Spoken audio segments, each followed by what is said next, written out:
So Dragon Ball Daima recently finished, and because of what this anime represents, I had to take a bit of time to think about it. And even now it might still be too early, because personally I don't see myself as a massive Dragon Ball fan, but I feel like, and this goes for anyone that even remotely likes Dragon Ball even a little bit, but I don't think people really understand how much they like Dragon Ball until they start thinking about Dragon Ball and its moments. Despite the slander it's getting recently, especially with newer series coming out that kind of evolve on the genre, I feel like we tend to forget how, when it comes to Dragon Ball, honestly, simple is best. It's not one of the greatest anime and manga series of all time for nothing. But let's talk about Dragon Ball Daima. What did I think of Daima in general? After finishing Daima, I thought that Daima was a solid series. I feel like it's both underrated and overrated at the same time.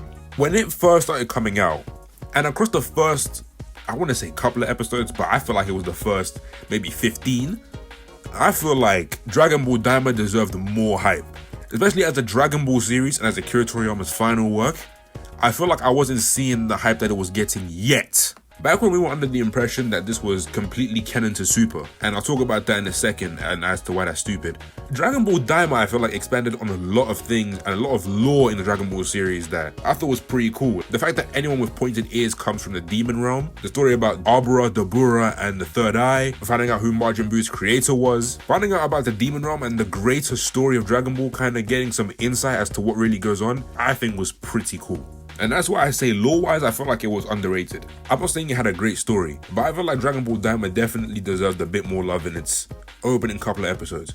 I was quick to judge as well, because I felt like seeing them turn into kids was the Toriyama's version of GT. And not saying that it isn't, or that it is, but I feel like because of GT's reputation, it just put a lot of fans off seeing the main Z fighters return to kids. And honestly, I was feeling that way as well when I saw that. I was hesitant on believing that this would be a solid series because I saw the main gang turn into kids. Dragon Ball, especially as of recently, has been stuck in this cycle of taking ideas from its older self and not really evolving. This was an issue that's been going on since Super, and it just hasn't gone away since. For example, Resurrection F bringing back Frieza, a very popular villain in Dragon Ball Z, and then the Goku Black saga kind of bringing back future Trunks, and then there's the Dragon Ball Broly movie, which is a canon arc in Dragon Ball Super, which canonizes a version of Broly, who was an old Dragon Ball Z villain, and then there's Moro, who was an actual interesting villain for his first couple of appearances before he kind of goes the Cell route and then starts absorbing people and then turning into a younger version of himself and having a more boring design. There was also Granola, which tried out a bunch of new stuff until they brought back Frieza at the very end again. And then there's Superhero bringing back Cell and then trying to give Gohan his aura back with the whole Beast Gohan thing. And even his awakening matching that Super Saiyan 2. And then Cell Max being like a redo of Gohan v Cell. It feels like they're just retreading on old ground and just not evolving, which I think is pretty lame, especially because I feel like Dragon Ball, when it's not taken from anything, it's one of the most creative series when it wants to be. And just seeing Daima's Demon Realm and the new characters proves this. Like, all these new characters are pretty creative. And even the characters that aren't creative, like Majin Ku and Majin Du, I thought were pretty damn cool. Like, they're cool characters. But it's just the idea of taking from old things just gets stale and gets boring, and people just don't want to see that. They want to see new stuff. That's why you'll see a lot of people clamoring for Moro arc to be animated, because the Moro arc is, aside from Moro towards the end, is the next step of progression in Dragon Ball. I'm not going to spoil the manga, but we do see some new forms for Goku and Vegeta. We see a couple of new characters.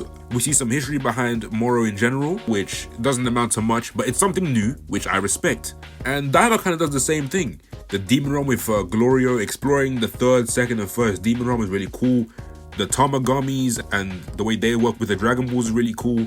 Finding out that all the Namekians are from the Demon Realm. You know, stuff like that is really cool to see from Dragon Ball Daima, and I feel like should have got more love. But unfortunately, if it's not aura and hype, the community don't really care.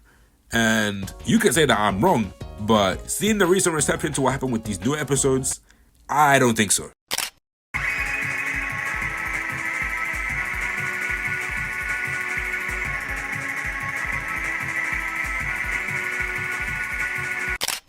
Now, I'm going to start spoiling the Dragon Ball Daima series. If you have not seen it, I recommend you click off it, watch the series, and then come back. Or if you don't care, just keep going regardless.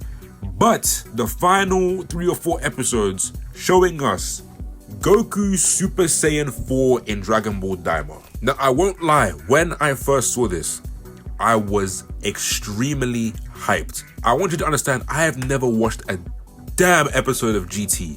Nor will I ever, probably. And I don't give a fuck about GT. But it's Super Saiyan 4. Super Saiyan 4 in Dragon Ball Daima. Toriyama's Super Saiyan 4, by the way.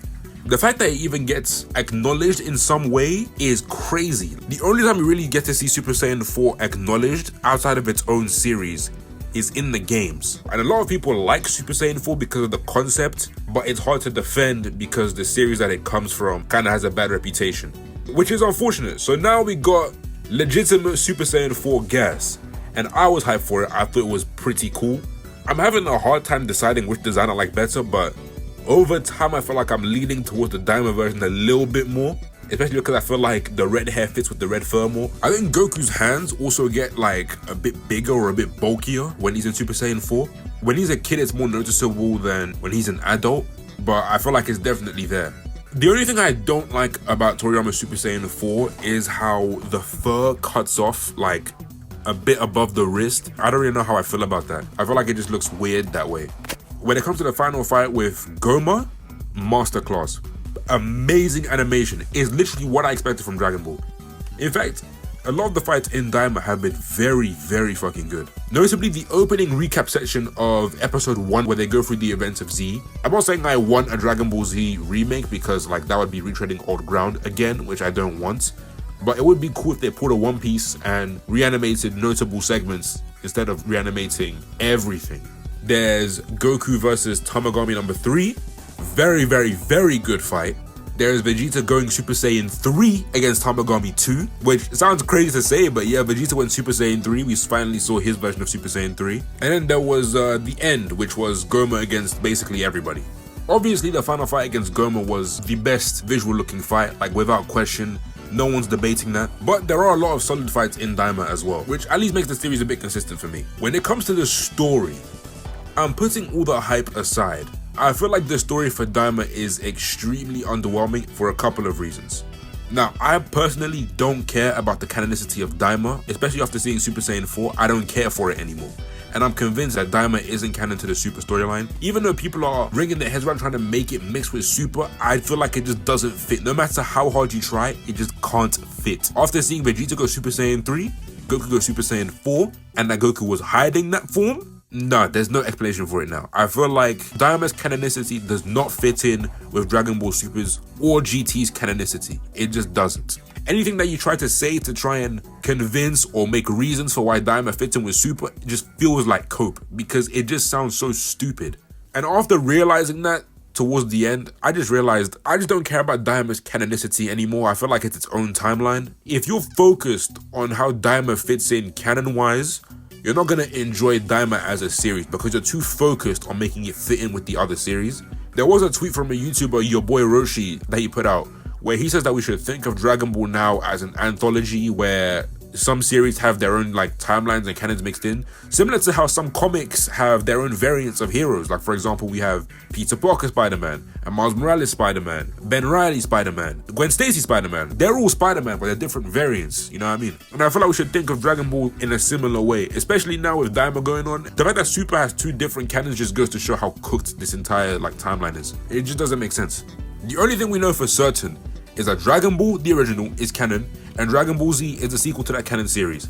I'm gonna be honest, looking at the story as a whole, I feel like Daima could have easily been cut to like 15 episodes. I don't think it needed to be, 21 episodes?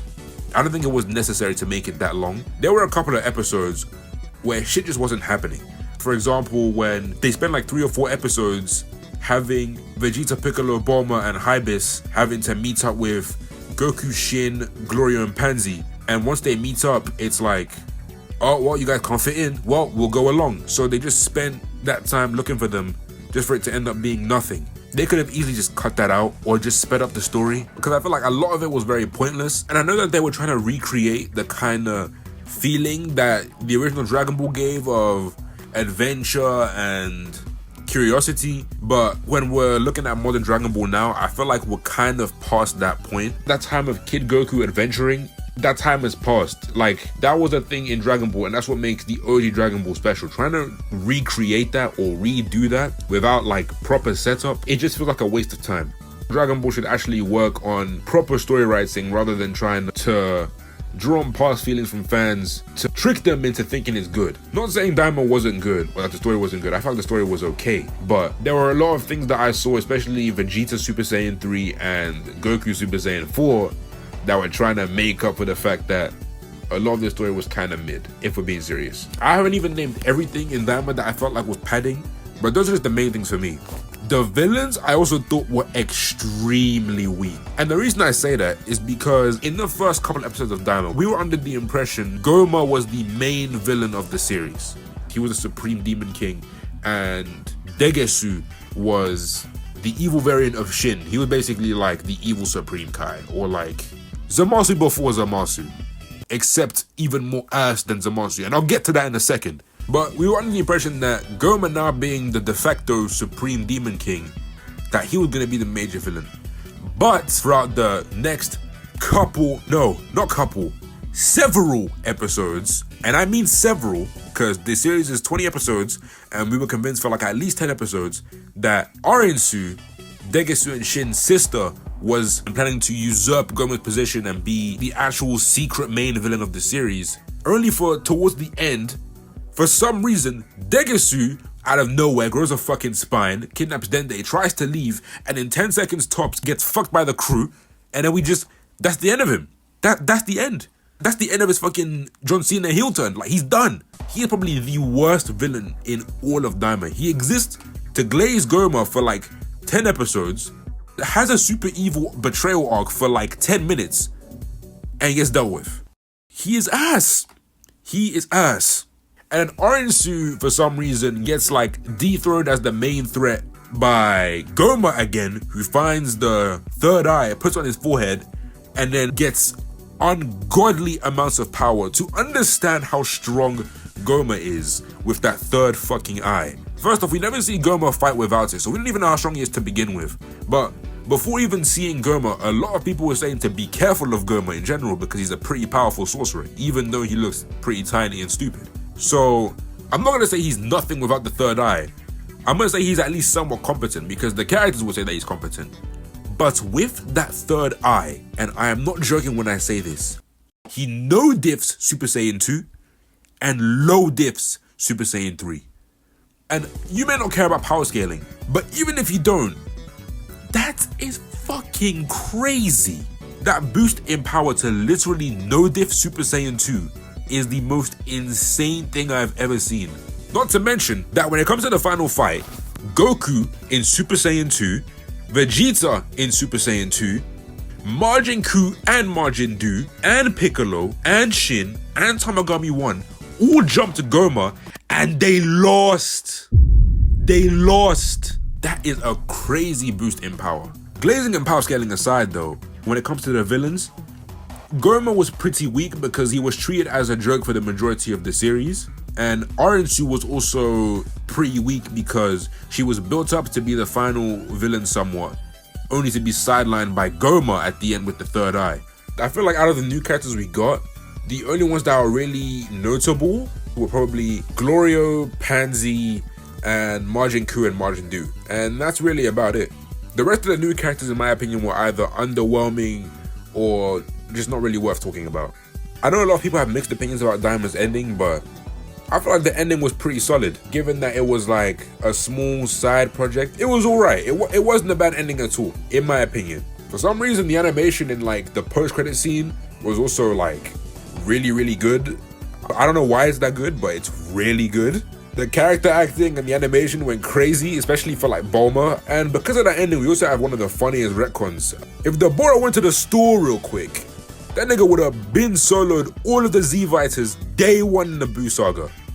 So what that tells me, in conclusion, the Bora was broke as fuck. She want a 5-star seafood dish. Yeah, that she want 5-star dick. She going crazy, big on skates, I'm Can I get more than